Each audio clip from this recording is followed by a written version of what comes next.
बिस्मिल्लाहिर्रहमानिर्रहीम। अस्सलाम वालेकुम डियर स्टूडेंट्स।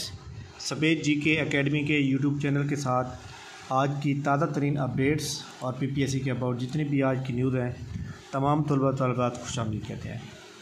जैसा कि आप जानते हैं कि पीपीएससी के अंदर जनाब जो एडवर्टाइजमेंट नहीं आ रही, इसका काफ़ी इशू है और इसके अलावा रिज़ल्ट जो है बड़े लेट आ रहे हैं, ये भी बहुत बड़ा इशू है।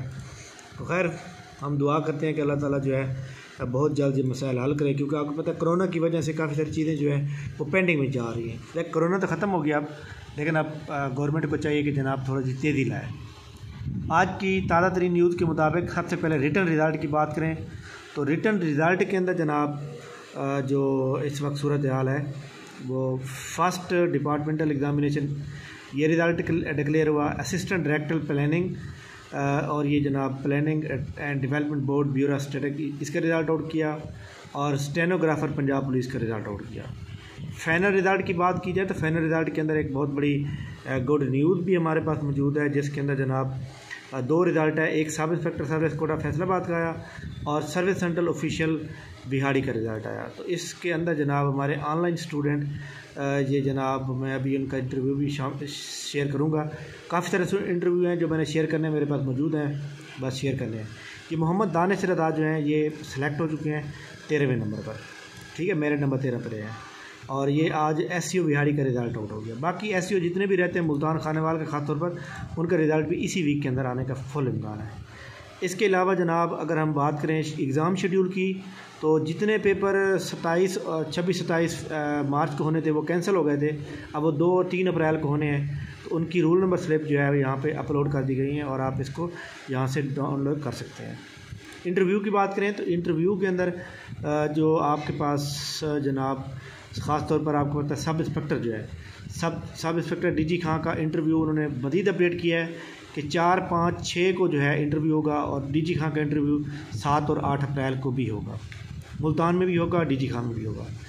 इसी तरह सब इंस्पेक्टर डीजी खां रीजन का 1 अप्रैल लाहौर में भी होगा। सब इंस्पेक्टर डीजी खां रीजन का जो है वो 31 मार्च को भी लाहौर में भी होगा। तो खैर ये उन्होंने अपडेट किया है। फैसलाबाद का भी हो रहा है, गुजरांवाला का भी हो रहा है, रावलपिंडी, साहिवाल, सरगोदा, ये तमाम उन्होंने अपडेट कर दिया। बाकी जितने भी इंटरव्यू है उनके बारे में भी बता दिया। अपकमिंग जॉब की बात करें तो अपकमिंग के अंदर जनाब उन्होंने आज एक पोस्ट का ऐड किया। रिसर्च ऑफिसर जनाब लॉ एंड पार्लियामेंट्री अफेयर के अंदर जो है एक पोस्ट आ रही है। ये थी आज की वेरी इंपॉर्टेंट न्यूज़ जो कि मैंने आपको बताई है। बाकी प्लानर के ऊपर उन्होंने अभी अपडेट नहीं किया कि रमज़ान मुबारक के अंदर जो नेक्स्ट संडे आएगा उसके अंदर कौन कौन सा पेपर होने का इम्कान है। लेकिन असिस्टेंट रजिस्ट्रार कोऑपरेटिव सोसाइटी का पेपर जो है वो आपको पता है कि जनाब शेड्यूल किया गया है और वो पेपर जो है इंशाल्लाह ताला जो है 7 और 8 और 9 अप्रैल को पेपर होगा। उसकी तो आपको पता है कि उसके ऊपर आ चुका है जनाब अपना प्लानर के ऊपर आ चुका है, तो लिहाजा इसके लिए हमें घबराने की कोई ज़रूरत नहीं है। ये आप देख सकते हैं कि असिस्टेंट रजिस्ट्रार कोऑपरेटिव सोसाइटी का जो पेपर है वो जनाब 9 और 10 अप्रैल को होगा, ठीक है। तो खैर रमज़ान मुबारक भी होगा। खैर पहले तो पिछले साल तो नहीं होते रमज़ान मुबारक में पेपर, इस साल देखते हैं कि क्या होता है। तो ये जनाब हमारी इंपॉर्टेंट न्यूज़ थी। इंशाल्लाह ताला नेक्स्ट जो न्यूज़ आएंगी उसके बारे में हम फ़ौरन आगाह करेंगे। थैंक यू वेरी मच जनाब। चैनल के ऊपर अगर आप न्यू हैं तो सब्सक्राइब कर लें, हम इंशाल्लाह ताला आपको वैल्यूएबल इन्फॉर्मेशन देते रहेंगे। थैंक यू, अल्लाह हाफ़िज़।